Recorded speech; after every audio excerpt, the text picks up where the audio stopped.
الرحيم نون والقلم وما يسطرون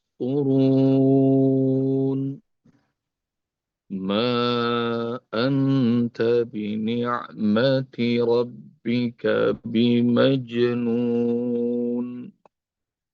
وإن لك لأجرا غير ممنون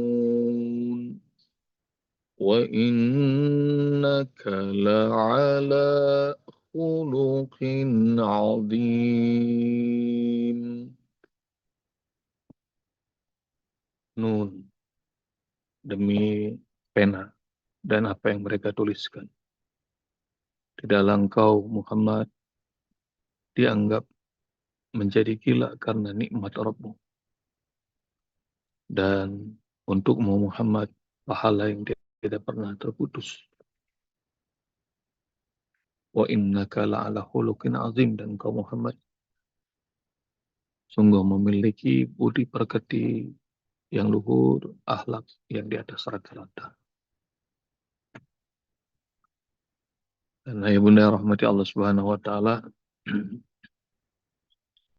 Rasulullah sallallahu alaihi wasallam nggak bisa nulis, nggak bisa baca,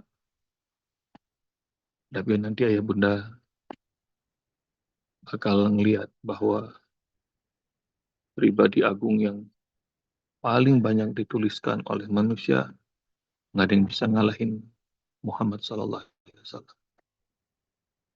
Jadi ini manusia yang paling banyak ditulis oleh orang-orang.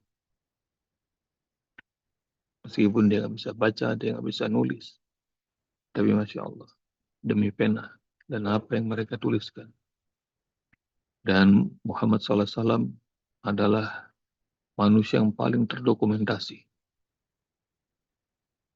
Tutur katanya, cara berjalannya, di rumah tangganya, dimanapun juga. Orang-orang menulis tentang Muhammad SAW. Pribadi yang agung. Karenanya bersalawatlah ya bunda untuk Rasulullah. Allahumma salli wa sallim wa barik wa ala alihi.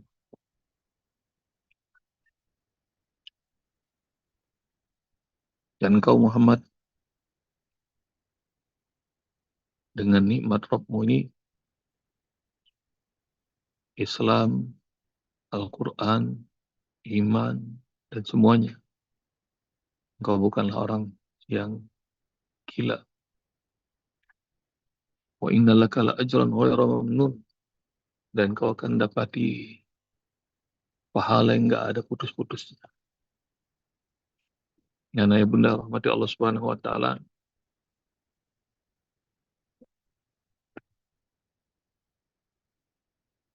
Isi hidup tuh harus ditegakkan. Karena banyak orang yang menjalani hidup nggak pakai visi. Tahu-tahu habis saja. Tahu-tahu selesai. Poin pertama pagi ini tadabbur adalah visi hidup yang jelas. Visi hidup yang agung. Visi hidup yang luhur. Kalau ayah bunda tahu orang-orang pintar, orang-orang sukses, maka mereka punya visi-visi hidup yang dahsyat-dahsyat. Lihat orang-orang mulia di sekeliling kalian, ayah bunda. Maka visi hidupnya itu jelas.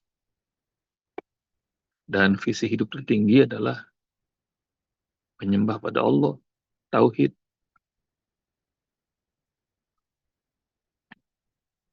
Visi hidup tertinggi adalah menjadi manusia yang bermanfaat untuk orang lain. Dan visi itu yang kadang-kadang membuat orang-orang di sekeliling itu nggak percaya. Saking agungnya visi itu, makin diketawain orang, makin dicemooh orang, itu biasanya makin keren tuh visi. Tapi kalau hidup biasa-biasa aja, semua orang melakukannya ya bunda. maka visi hidup yang dahsyat, yang hebat, perlu dipahat, dipatri sama di dalam sanubari kita, dalam jiwa kita. Visi hidup yang kayak gimana? Mau surga yang paling tinggi, ya Allah. Surga yang paling tinggi itu surga Firdaus. Apalagi yang lebih hebat lagi kalau bersama Rasulullah. Apalagi hebat lagi kalau jadi keluarga Allah. Wah, itu surga yang paling tinggi. Dengan amalan apa dicari itu surga yang paling tinggi? Maka amalannya, nah ini poin yang kedua nih ya Bunda. Amalan yang nggak ada putus-putusnya itu pahalanya. Ya Bunda pasti sudah ngerti bahwa nafas kita bakal putus. Nyawa kita bakal putus. Rezeki kita bakal putus. Urusan dunia semuanya bakal putus. Nah, visi hidup yang akan membuat orang mencemooh, menganggap gila, dan pahalanya nggak putus, apa kira-kira?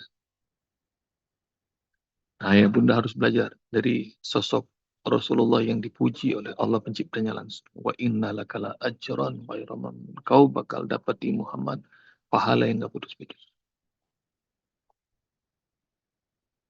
Maka pagi ini di challenge sama saya buat ayah bunda semuanya.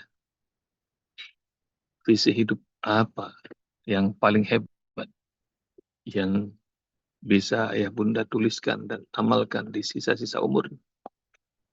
Terus amalan apa yang nggak putus-putus tuh pahalanya. Yang kira-kira kalau dari kubur dalam hitungan hari, hitungan bulan, hitungan tahun, hitungan abad, hitungan milenium, nggak putus-putus pahalanya.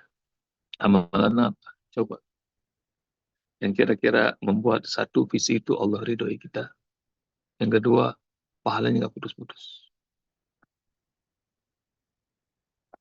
Amalan apa? Maka clue-nya dikasih tahu beberapa nih, ayah bunda. Nanti ayah bunda cari ya, amalan apa yang pahalanya nggak putus-putus. Clue-nya dikasih tahu sama Rasulullah. Kita mata Ibnu Adam, in kota sa'iru amali ila min salas. Kalau mati anak manusia, semua amalnya putus kecuali tiga. Yang pertama, sedekah jariah, sodakotin jariah. Yang kedua, aw ilmin yuntafa bih, aw waladin salihin yad'ulah. Yang pertama sedekah jariah,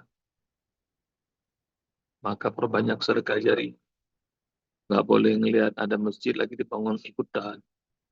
Karena tahu di sana nanti akan ada orang yang sholat, ruku, sujud di situ. Nggak boleh ngelihat ada pesantren ikutan. Nggak boleh dengar ada amal soleh lagi dikerjakan, ikut. Meskipun cuma ngasih makan orang, atau cuma ngasih air minum aja, ikutan.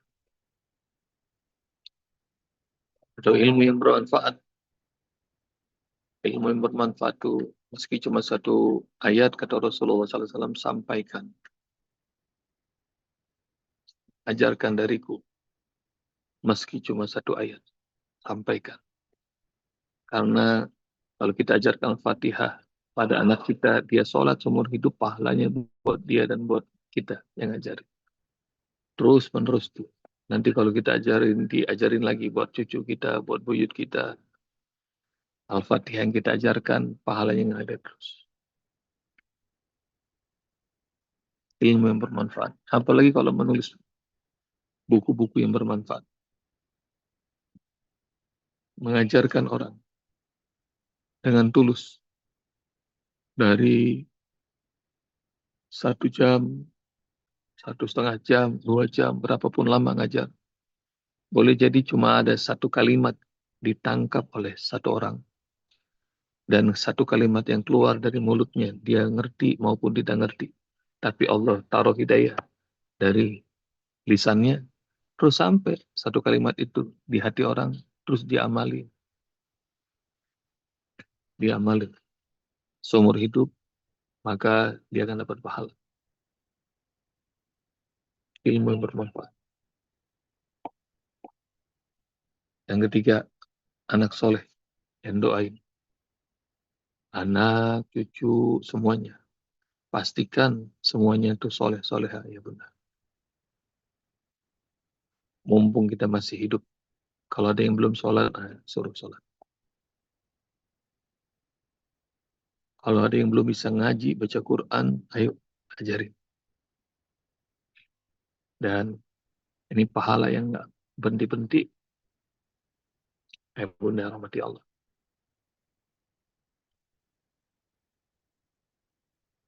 Ini juga yang dilakukan oleh Ibrahim alaihissalam. Allah memujinya, kul sadaqallah fattabi'u millata Ibrahim hanifah wa ma kana minal musyrikin. Katakanlah Muhammad sadaqallah, maha benar Allah. Fattabi'u millata Ibrahim, ikuti millah, cara hidup Ibrahim yang lurus, dan dia bukan orang-orang yang musyrik. Rasulullah SAW belum pernah jumpa sama Ibrahim, tapi itu ajaran kebaikannya meski ribuan tahun jaraknya antara Ibrahim dengan Rasulullah. Tapi Allah bilang, fattabi'u, ikuti jalan hidupnya Ibrahim. Sama seperti Rasulullah, Ibrahim juga dianggap gila. Punya anak satu-satunya, udah lama ditunggu, gede dikit, mau disembelih. Tapi visinya, saya mau mengabdi sama Allah, memberi segala-gala. Tapi itu sembelihan itu diganti sama Allah Subhanahu wa taala dengan domba yang besar. Dan sampai sekarang umat Islam seluruh dunia mengamalkan amalan itu. Haji umroh juga begitu. Wa arina manasikana wa tub alaina, tunjukin ya Allah pada kami bagaimana tata cara manasik ibadah haji ini. Dan terimalah taubat kami, doanya Nabi Ibrahim dan Nabi Ismail. Maka Allah tunjukkan ilmu. Ilmu untuk apa? Ilmu manasik haji dan umroh. Dan orang setiap hari yang datang ke sana melakukan umroh atau melakukan haji setiap tahun, semuanya ikut caranya Ibrahim. Ilmu lagi nih, ayah bunda. Ilmu tentang hitan. Maka semua orang-orangnya hitan. Yahudi, Nasrani, Muslim, semuanya ikut caranya Ibrahim alaihissalam. Oh, ilmu meskipun remeh, ilmu tentang hitan barangkali malu kali ya. Ilmu tentang hitan. Tapi Masya Allah, ini sampai sekarang diikuti. Bunda, oleh banyak orang. Cari ya bunda, amalan apa yang kira-kira akan jadi bekal kita, amalan yang nggak putus-putus. Konsep bikin draft, tulis sama ya bunda. Terus habis sudah ditulis, kalau sudah jadi proposal nih buat Allah, bilang tuh sama Allah, ya Allah, ini isi hidupku, amalan terbaikku, terimalah. Sama seperti Ibrahim yang ngebangun Ka'bah Baitullah. Nanti ya, bunda lihat di ayat 120 kan, surah Al-Baqarah. Wa idh yarfa'u Ibrahimul qawa'ida minal baiti wa Ismail rabbana taqabbal minna innaka antas samiul alim. Ketika Ibrahim dan Ismail ngebangun Baitullah, rumah yang sederhana tapi visinya hebat, disebut Baitullah, rumahnya Allah. Terus udah dibikin doa, Rabbana taqabbal minna, ya Allah terima ini. Ini amalan kami. Engkau yang maha mendengar, engkau yang maha tahu. Dan ayah bunda, meski sudah roboh berkali-kali itu bangunan, tapi pahalanya terus ngalir. Pahalanya terus ngalir. Nah, ya bunda, bikin. Kalau ngacu pada Ibrahim, kemampuannya meskipun remeh, tapi visinya tinggi. Nah, Usbub juga sama. Ya Allah, aku niat wakaf 1.000 triliun. Mau mencetak 10 juta penghafal Al-Quran. Aku niat ini, itu, segala macam.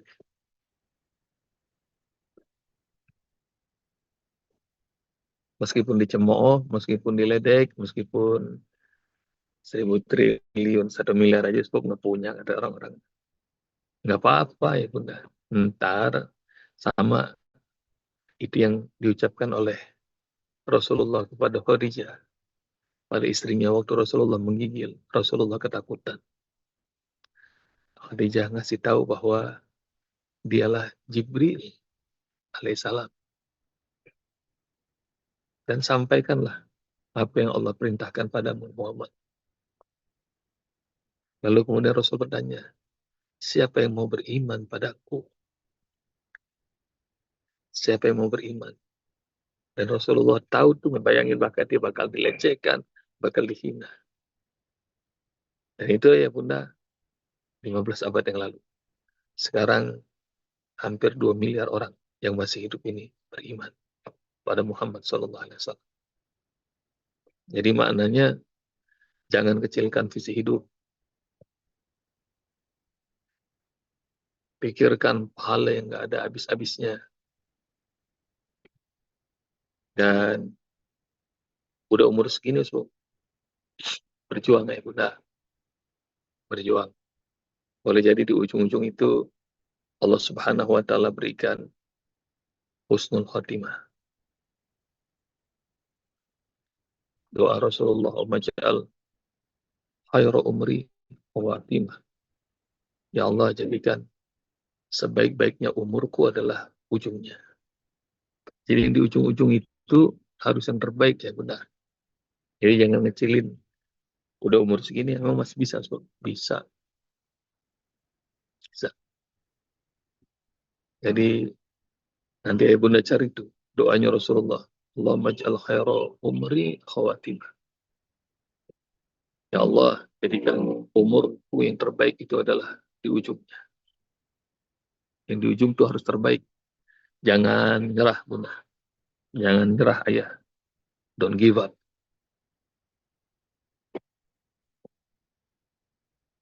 Ini udah habis nih waktunya nih. Ayat 4 belum ditadaburin. Lanjut. Udah segini aja ya. Lanjut, Lanjut. Insya lanjut. Allah. Lanjut, Yang lanjut. punya kelas berikutnya atau kegiatan berikutnya silahkan boleh undur diri. Tapi ini diminta untuk dilanjutkan. Oke, silahkan. Kita teruskan. Jadi amal yang nggak terputus, ayah bunda. Meskipun nanti bakal dicemooh orang, nggak apa-apa. Tulis dan berjuang semampunya. Nanti Allah Subhanahu wa Ta'ala bakal bantuin. Tugas kita tuh ayah bunda, dalam banyak amal soleh yang Allah mudahkan buat saya, biasanya cuma langkah pertama aja tugas kita. Langkah kedua dan hingga langkah ke beberapa juta atau miliar langkah, ntar Allah yang atur. Dikirimin sama Allah tentaranya, dikirimin hartanya, dikirimin semua muanya. Tapi nanti bakal Allah lihat siapa yang sungguh-sungguh berjuang, siapa yang sungguh-sungguh bersabar. Wa innaka la'ala khuluqin azim.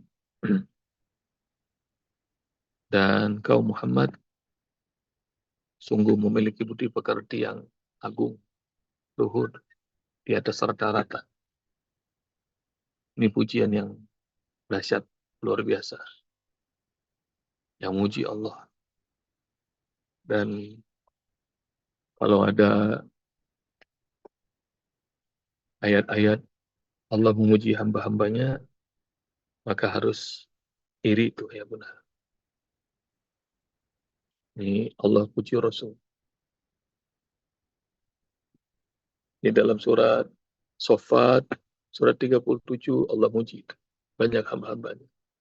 Ibrahim, Ishak, Yakub, Musa, Harun, Ilyas, dan banyak lagi.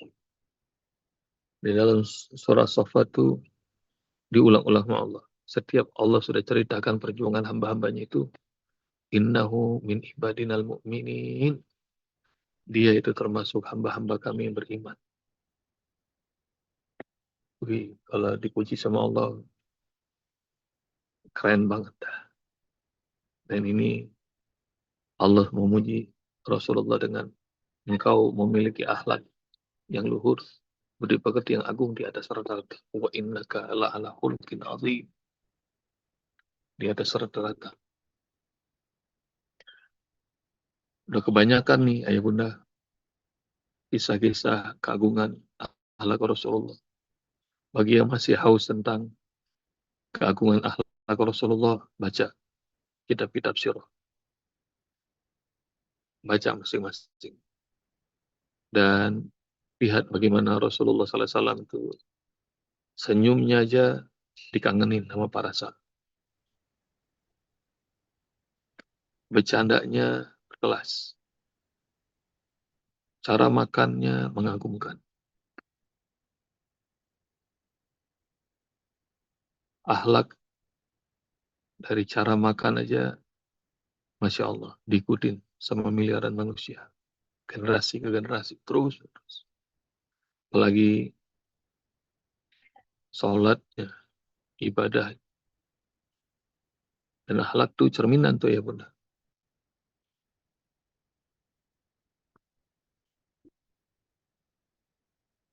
Inna akrabukum minni.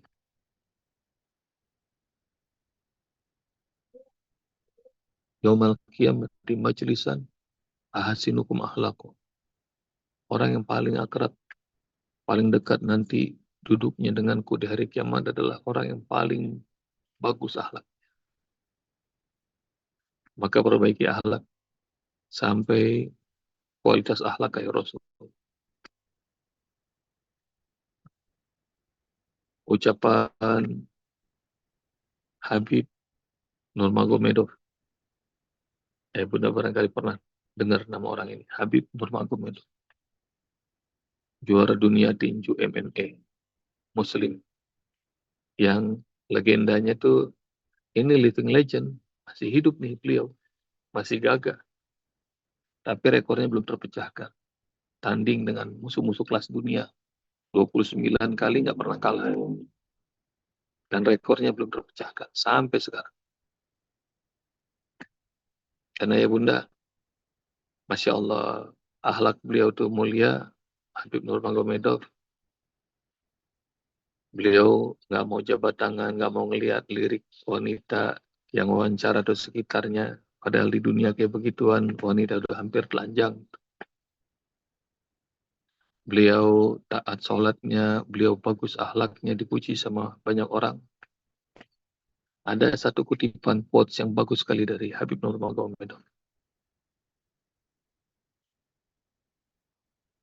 Bahwa mereka orang-orang barat tuh nggak bakal mau baca Quran. Mereka nggak mau belajar tentang sunnah-sunnah Rasulullah. Mereka itu nggak bakal mau ngelihat tampang kita. Tapi yang mereka lihat adalah akhlak. Jadi kalau ngelihat kualitas akhlak seorang muslim, maka banyak orang kagum. Kata Habib Nurmagomedov. Orang-orang kafir tuh suruh baca Quran nggak mau. Suruh ngedengerin kajian nggak mau. Tapi kalau mereka ngelihat akhlak, mereka kagum. Maka balik hadisnya Rasulullah. Orang yang paling akrab dan paling dekat duduknya denganku nanti di hari kiamat adalah orang yang paling bagus akhlak. Lalu Rasulullah SAW ditanya, Ma husnul khuluq? Ya Rasul, apa tuh akhlak yang bagus?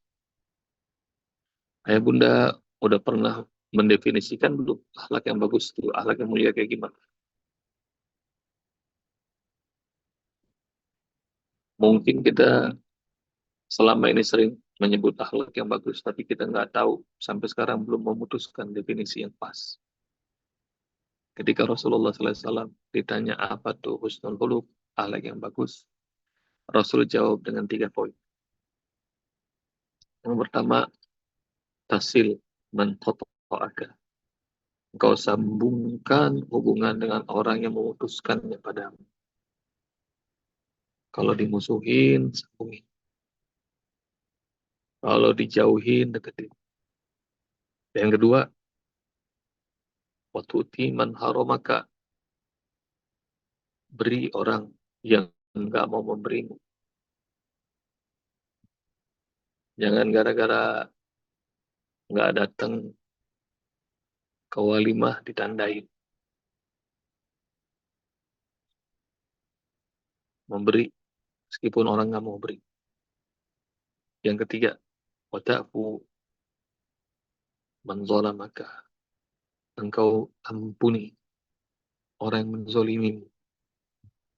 3 poin Rasulullah SAW ngasih tahu definisi husnul khuluq, akhlak yang baik. Bunda jangan baperan, jangan emosian. Sambungin orang yang mutusin silaturahim, memberi orang yang menghalang-halangimu, dan maafkan orang yang menzolimimu. Bisa mengerjakan itu, maka itu yang disebut akhlak yang baik, husnul khuluq. Cari itu hadisnya, ya Bunda. PR. Dan kalau di level Rasulullah Sallallahu Alaihi Wasallam, contohnya udah banyak banget dan nggak ada yang masuk akal. Bagaimana Rasulullah Sallallahu Alaihi Wasallam membalas keburukan dengan kebaikan. Bunda nanti cari ya, bagaimana Islamnya Abu Sufyan. Kalau masih belum ngerti bagaimana hebatnya akhlak Rasulullah yang nggak masuk akal dan di atas rata-rata, maka belajar tentang Islamnya Abu Sufyan. Abu Sufyan tuh ya Bunda, musuhnya Islam yang paling top yang masih tersisa di antara kafir Quraisy. Abu Lahab mati, Abu Jahal mati, semuanya pembesarnya udah pada mati. Yang Allah sisakan cuma Abu Sufyan. Ini musuh terbesarnya. Ayah Bunda pengen tahu, perang Badar dia jadi musuh. Perang Uhud, 10.000 pasukan dari Mekah yang bawa Abu Sufyan. Yang memporak-porandakan barisan Abu Sufyan. Masih nggak puas. Tahun 5 Hijriah. Perang Honda dia bawa lagi lebih banyak lagi. Yang mimpin Abu Sufyan. Dan terus-menerus. Ya Bunda, nggak berhenti-berhenti. Abu Sufyan. Udah gitu istrinya namanya Hindun. Hindun tuh yang makan hatinya pamannya Rasulullah, Hamzah bin Abdul Muthalib. Ah, udah dah, udah kebangetan ini. Kebejakan. Kalau palanya nggak dipenggal, udah keren banget. Tapi Masya Allah ya Bunda. Tahun 8 Hijriah, karena ketakutan, Abu Sufyan masuk Islam. Udah begitu, Rasulullah SAW mengampuninya, lalu kemudian Rasulullah muliakan. Siapa yang masuk ke rumahnya Abu Sufyan, dia selamat, kata Rasulullah. Siapa yang berlindung ke Masjidil Haram, selamat. Siapa yang masuk ke rumahnya, selamat. Disebut nama Rasulullah, yang berlindung di rumahnya Abu Sufyan, selamat.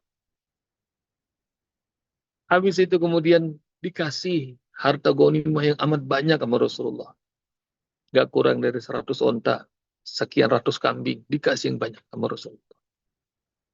Dan belajar, ya Bunda, tentang keagungan akhlak Rasulullah dari kisah Abu Sufyan aja. Islamnya Abu Sufyan.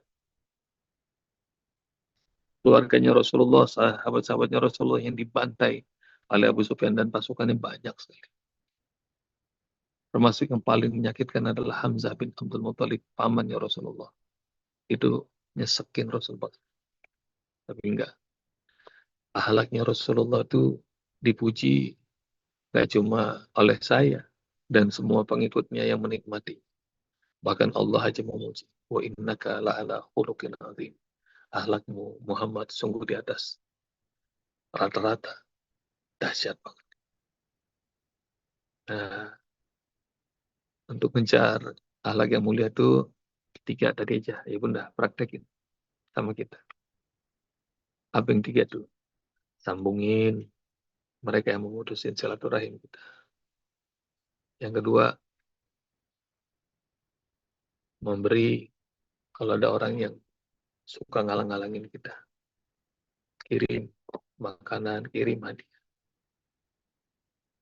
Maafin orang yang menzolimi kita. Maafin. Dah, lebihnya udah banyak nih. Jangan lupa ya Bunda, nonton kan video kirimannya Dr. Akbar. Biar senyum lagi kita.